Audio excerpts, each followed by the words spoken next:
স্ত্রীর ভিডিওটা একবার দেখেন।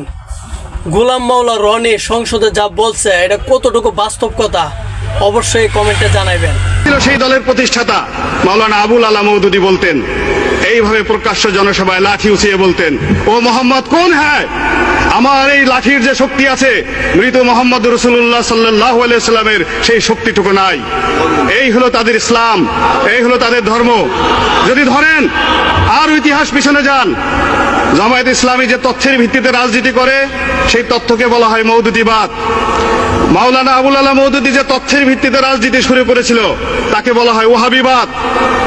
1756 থেকে 1786 খ্রিস্টাব্দ পর্যন্ত সৌদি আরবের মাটিতে এই মাওলানা আবু ওহাব নজদি যে রাজনীতি শুরু করেছিলেন, আল্লাহ রাসূলকে অবমাননা রাজনীতি, যে রাজনীতি শুরু করেছিলেন সাহাবা একরামদের অবমাননা রাজনীতি, সমস্ত 10,000 সাহাবীদের সমস্ত কবর তিনি ভেঙে চুরমার করে দিয়েছিলেন। এবং তিনি একই কথা বলতেন যে মুহাম্মদুর রাসূলুল্লাহ এবং তার সাহাবী যারা মারা গেছেন তাদের ন্যূনতম শক্তি নাই, তাদের কোনো ক্ষমতা নাই, তাদের কোনো মর্যাদা নাই।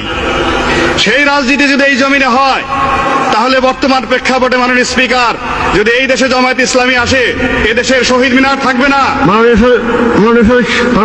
স্পিকার আমাকে 2-3 মিনিট সময় দিবেন। আপনি শুনেন, আপনার সময় আরো 5 মিনিট বৃদ্ধি করা হলো। মাননীয় স্পিকার, যদি জামায়াত ইসলামী এবং তার দোসরেরা এই দেশের রাষ্ট্র ক্ষমতায় পুনরায় আসে কি হবে? তারা যা বিশ্বাস করে এই দেশে হাইকোর্ট মাজার থাকবে না।